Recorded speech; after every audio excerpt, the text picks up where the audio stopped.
अस्सलामुअलैकुम and good morning dear friends. अभी हम चंद इंपॉर्टेंट जर्मन सेंटेंसेस पढ़ेंगे और इसका तर्जमा आपके लिए इंग्लिश में और उर्दू में लिखा जाएगा।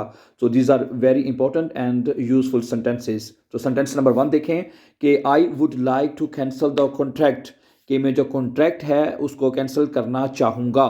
ठीक है, इसको आप डॉइच में कहेंगे Ich möchte den Vertrag aufheben।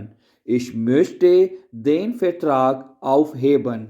और सेंटेंस नंबर 2 देखें, इश हेबे, पहले इंग्लिश में देख लें। I pick up the ball from the ground, कि मैंने ज़मीन से बॉल उठाया है। ठीक है, इसको आप डॉइच में कहेंगे इश हेबे देन बॉल फन बोर्डन आउफ। इश हेबे देन बॉल फन बोर्डन आउफ, कि I pick up the ball from the ground. और अगला जुमला देखें कि our grandma is healthy, कि हमारी जो दादी अम्मा हैं वो हेल्दी हैं। ठीक है, तो इसको डॉइच में कहेंगे उनजरे ओमा इस्ट गेजोंट।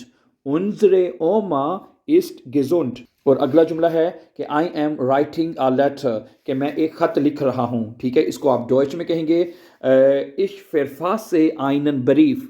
ठीक है, एक जुमला और भी बोला जाता है जो मोस्टली बोला जाता है कि इश शराइबे आइनन बरीफ। ठीक है, इश शराइबे आइनन बरीफ और इश फेरफास आइनन बरीफ, I am writing a letter. और अगला जुमला है कि अगर ये आपने किसी को ये कहना हो प्लीज़ बिहेव योर सेल्फ। ठीक है, तो यानी कि आप तमीज़ से पेश आएँ। ठीक है, इसको आप डॉच में कहेंगे बिटे बेनिम डिश अनस्टैंडिश।